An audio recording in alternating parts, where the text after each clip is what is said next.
itu kan saya baru menikah dan saya punya impian besar. Saya ingin punya rumah di Renon dengan hasil keringat saya sendiri. Itu bagaimana caranya gitu. Saya dulu waktu kerja di Consumer Loan di Mandiri, saya bilang kayak nggak cukup deh gaji di sini untuk buat saya punya impian kayak gitu. Dan saya punya impian ingin menolong orang-orang yang ekonomi kurang gitu. Karena memang saya berasal dari ekonomi kurang. Dulu pun sebelum saya bekerja, saya beli sendal jepit pun susah gitu loh. Jadi benar-benar saya biaya kuliah saya sendiri, terus biaya semuanya lah kita sendiri, nggak ada sama sekali. Jadi setelah menikah saya berpikir, saya kan dulu di bagian consumer loan, bagian kredit di Mandiri. Jadi ada beberapa usaha yang kita kejar, kayak makanan, laundry. Gak pernah berpikir saya usaha ini, gak pernah. Terus usaha makanan kita coba sampai belajar, kita ke Jogja, ke Bandung, Surabaya.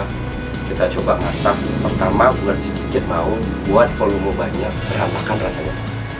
Ternyata kita berpikir usaha itu ternyata udah ada garis tangannya, nggak bisa kita paksa. Saya ngomong kenapa kita nggak buka pet shop ya, pet shop. Kita nggak tahu modalnya itu berapa, hasilnya berapa, tapi saya yakin bisnis pet shop itu berkembang karena itu bisnis hobi, saya bilang. Jadi di saat itu punya uang 75 juta simpanan dari Mandiri dan punya mobil Swift waktu itu 2 bulan lagi mau lunas gitu. Akhirnya saya cari toko keliling, saya belum tahu supplier apapun, saya nggak tahu, benar-benar nggak tahu. Akhirnya saya stay, saya bilang oke, di Barito ada kontrakan 3 tahun 105 juta. Wah, 75 juta kurang, saya bilang oke, nggak apa-apa, saya DP dulu gitu. Tokonya kecil banget, 3 kali 6 mungkin 3 kali 8 gitu, pertama kali 6 tahun yang lalu. Ya udahlah gitu. Bulan keempat saya buka usaha itu, udah frustasi saya nih, waduh udah nggak dapet hasil, saya bilang gitu, udah nggak dapet hasil. Terus gimana ya caranya gitu. Terus istri ngomong, udah kita tahan 1 tahun, kalau emang nggak ada hasil kita take over dan oke, nggak apa-apa. Nah, di bulan ke-7 ke-8 udah ada hasil. Meskipun nggak banyak, 8 bulan tuh makanan saya sama istri, dan saya cuma berdua dan sendiri, kadang istri kan nggak bisa karena namanya cewek kan. Akhirnya makan tahu tempe mie 8 bulan ini. 8 bulan akhirnya saya bilang sama istri, kita cari karyawan satu yuk, hasilnya udah ada gitu. Dan saya nggak punya uang untuk beli komputer waktu kemarin. Nah, saya datanglah ke koperasi Denpasar, pelatihan yang di Renon itu loh, pelatihan koperasi. Nah, di sana kita dapat pelatihan, dapat dari kementerian waktu itu Puspa Yoga, dapat 11 juta bantuan, saya beliin komputer. Karena dasar dari akar perusahaan itu harus ada sistem. Sistem ini supaya kita tahu kenapa sih banyak zaman dulu sampai sekarang pun anak muda Bali itu melakukan usaha tanpa sistem. Kita nggak tahu ini untungnya berapa, nggak bisa usaha itu diraba, nggak bisa. Usaha itu harus jelas, pengeluarannya berapa, keuntungannya berapa, barang retur atau barang rusak reject itu berapa. Jadi kita harus punya, dan benar-benar kita tahu ini barang keuntungan untuk bayar utang, ini keuntungan untuk ini. Jadi kita harus pisah-pisah mereka dari keuntungan itu. Nah, di sanalah kita akan berkembang. Banyak banget mereka takut untuk memberikan sistem di perusahaannya, karena kenapa? Satu, karena mereka nggak bisa komputerisasi atau sistem yang baru. Terus kedua, mereka pikir buat apa sih kita ada sistem? Ada itu penting. Dari sistem itu, di bulan ke-11 saya buka cabang langsung lagi satu. Saya buka cabang di Sanur lagi satu, saya pinjemin Swiftnya lagi 100 juta. Saya ngomong sama supplier, saya mau buka cabang lagi satu, please bantuin saya bilang gitu. Bantuinlah, support barang semua. Habis 6 bulan saya buka di sana, saya buka di Kerobokan. Buka Kerobokan, udah tahun itu saya cuma punya 3, tahun depannya saya buka di Canggu sama Tuban, tahun ketiga, keempat, kelima, keenam sampai corona ini kita ada 14 cabang sekarang. Bukan manusia pun yang harus berkembang, tapi hewan juga harus bersejahtera gitu loh. Jadi di sana saya menciptakan, sekarang kan kita mendirikan perusahaan di garment. Jadi bantal-bantal gini kita produksi sendiri sekarang. terus baju-baju kita produksi sekarang, kayak handles kita produksi. Jadi konsepnya harddisk lama itu saya ambil sekarang gitu loh. Bagaimana pasar mereka buka umum, tapi ada beberapa barang spesifik banget untuk tokonya kita. Jadi benar-benar kalau dilihat potensinya akan berkembang setiap tahun, percaya deh. Saya jujur menolak banget yang namanya bisnis online sebenarnya. Karena kenapa? Karena di Bali itu jaraknya dekat-dekat, terus kita saling friendly ya. Istilahnya mereka tuh butuh servis orang di Bali. Makanya bisnis offline di Bali itu berkembang besar, jauh ketimbang Jakarta, Bandung kayak gitu. Di Bali itu bisnis offline masih jauh. Karena kenapa? Contoh kayak saya beli ban motor saya di Jakarta dan di sini selisih harga 300.000, saya pilih di sini. Karena kenapa? Ini bukti support saya untuk usaha lokal gitu loh. Jangan pernah, kalau memang kamu sayang sama kotamu, usahain kalau mau di online yang memang Denpasar punya. Kalau enggak, beli offline meskipun harganya lebih mahal. Udah. Dulu waktu pertama kali saya merintis usaha ini, sebelum bahkan itu saya kan punya langganan di Bahagia Pet Shop, di Bali Pet Shop. Nah, kenapa nggak ada ya pet shop yang punya konsep barang murah dan barang mahal dikombin jadi satu, one stop shopping udah. Jadilah ini JJ Pet House gitu. Barang kamu konsepnya bule ada, konsepnya pedagang kaki 5 uang 7.000 ada gitu.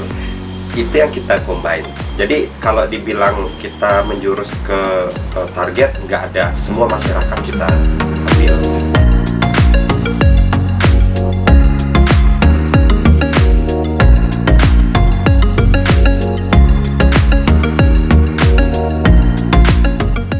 Apapun yang mereka beli, kita selalu up to date barangnya.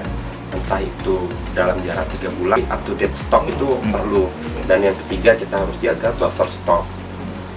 Seberapa kuat ketahanan kita, contoh kayak pandemi kemarin. Jadi sebelum pandemi, saya ngomong sama anak-anak, saya bilang, ketika saat ini benar-benar pilihannya hatinya bos tuh dipakai, saya bilang. Di saat kita di lockdown, tabungan saya pasti pakai untuk kalian.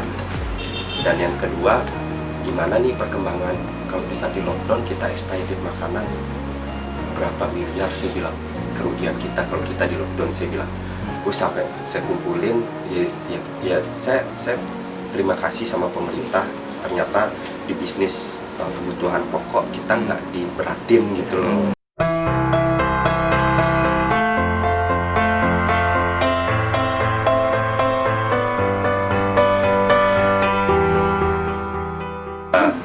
Umur saya sekarang jalan 30 tahun, jadi merintis bisnis ini 6 tahun. Sebelum itu memang saya selalu bekerja di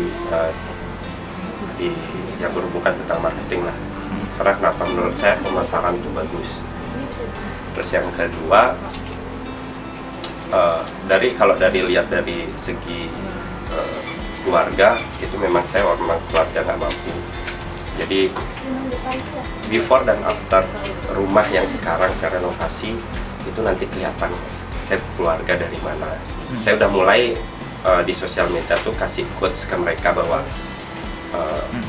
kalian nggak usah ngeluh lah, saya bilang. Saya anak muda yang sudah membuktikan bahwa corona itu tidak berdampak sama sekali.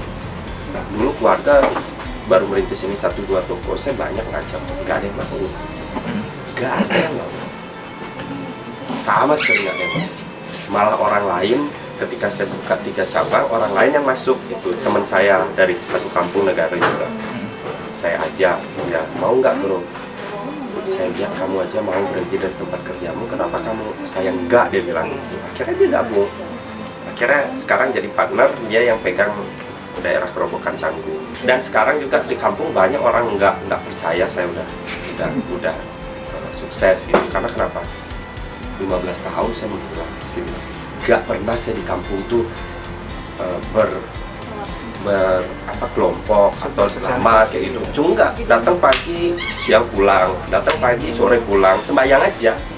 Jadi lulus SMA saya di Denpasar, lulus SMP saya di Denpasar SMA. SMA saya lulus, saya langsung kerja setahun di handphone shop. 1 tahun langsung saya di SMA, lulus SMA saya dapat beasiswa di New Media Madi Unhi. Semester 5 saya berhenti di New Media karena kenapa? Saya nggak punya uang untuk beli komputer untuk ngikutin desain grafis. Saya bilang harus punya komputer. Saya bilang gimana saya nyari uang untuk beli komputer? Akhirnya saya putusin New Media, kuliah di Unhi sama di kerja saya waktu itu. Setelah itu saya diputusin sama dikasih keputusan sama pimpinan saya, Pak Kevin, kamu mau kerja di sini gajimu lumayan, nanti saya jadiin kamu lulusan yang tempat yang bagus, lumayan hasilnya, tapi kamu harus berhenti kuliah. Udahlah, saya berhenti kuliah, saya fokus ke uang. Akhirnya saya fokus ke uang, kuliah saya semester 5 berhenti juga di Unhi. 1 tahun saya bekerja di handphone shop, saya bilang impian saya masih jauh di luar. Sekarang akhirnya saya terbang ke Jakarta sendiri. Siapa saudara di Jakarta? Saya ingin di sana. Oke, datang. Kamu punya uang nggak? Enggak, saya bilang. Berangkat dah, modal bis saja 40.000 waktu itu. Berangkat saya ke Jakarta. Temuin saya untuk di sana. Om, saya butuh kerjaan. Oke, saya kerja. Akhirnya di sana saya jadi model. Setelah jalan, akhirnya masih cabai-cabian gitu. Saya masih jadi majalah cover boy waktu dulu. Itu makanya salah satu orang negara yang bawa harum di dunia perfilman FTV zaman dulu itu saya. Akhirnya saya bilang, Om, saya nggak bisa di Jakarta loh, kan di Jakarta itu parah, saya bilang benar-benar waktu nggak ada. Akhirnya saya berangkat ke Malang, Jogja, Batam, Sulawesi, Manado, itu dalam jarak berapa tahun. Saya apapun kerjaan, mau cuci piring pun saya ladenin, yang penting saya bisa makan. Tujuan saya ingin mengenal apakah itu Tuhan dan bagaimana menjadi seseorang yang mental kuat. Karena kenapa? Saya bilang,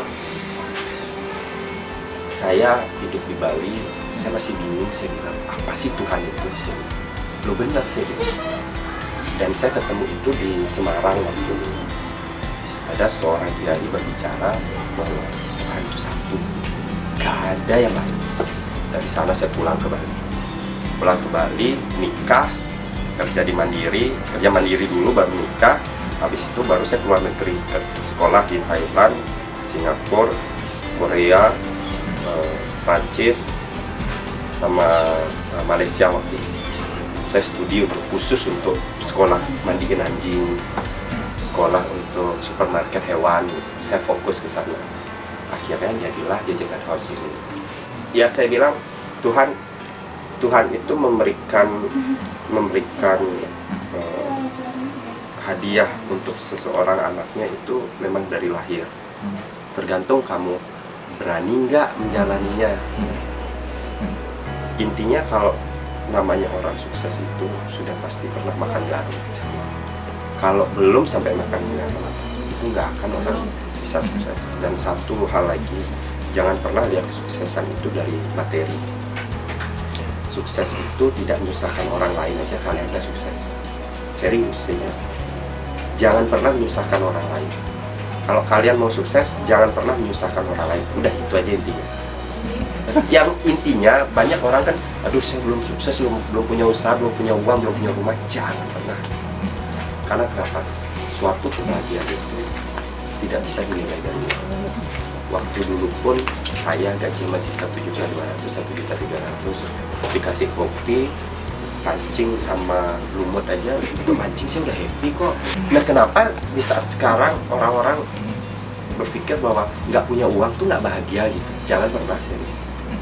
Makanya saya selalu kayak sekarang low profile banget. Jadi gimana sih seorang yang anak muda miliarder kayak saya tuh kayak low profile banget gitu loh. Nggak ada yang tahu orang kemana-mana saya naik fit kok. Di dalam mimpi saya ada 3 yang harus saya kerjakan. Yang satu itu menolong keluarga dekat saya, yang kedua itu menolong orang sekitar saya, yang ketiga itu menolong masyarakat luas. Nah, 3 mimpi ini apa sih yang sudah saya capai? Keluarga saya udah saya tolong dengan mempekerjakan dan membahagiakan orang tua. Yang kedua, menolong orang sekitar saya udah banyak menolong karyawan saya yang memang non materi, rata-rata lulusan SD, SMP yang kita terima. Karena kenapa? Mereka susah untuk kerja. Banyak Bali butuh perubahan. jujur aja. Sedih saya, Bali itu terlalu di penghasilan di pariwisata. Benar saya bilang. 4 sektor di Bali itu masih banyak loh. Sektor pertanian, sektor perkebunan, sektor peternakan, sektor industri itu bisa. Banyak anak muda juga yang saya lihat yang memang dari orang punya merintis usaha, saya bilang lanjutin. Ya itu juga rezeki dari Tuhan, saya bilang nggak bisa ditolak. Cuma untuk kalian yang ada di bawah, pesan saya, percayalah, bumi itu bulat dan berputar. Tidak selamanya orang di bawah terus, kadang di atas, kadang di bawah. Makanya saya bilang, berbuatlah karma yang baik. Saya bilang, kalau kamu udah di atas, anak cucumu belum tentu ada di bawah, bisa di atas terus.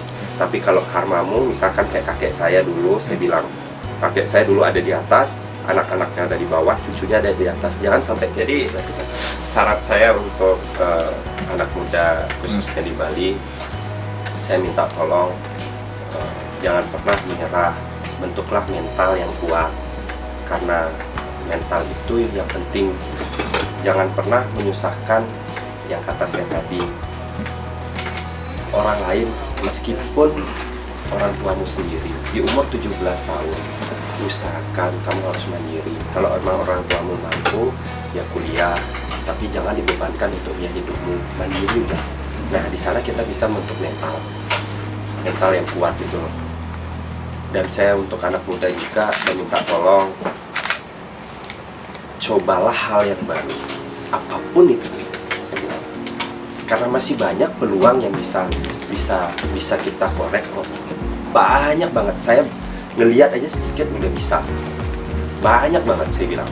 Apapun resikonya, apapun usahanya, jangan pernah malu untuk memulai dari hal yang kecil.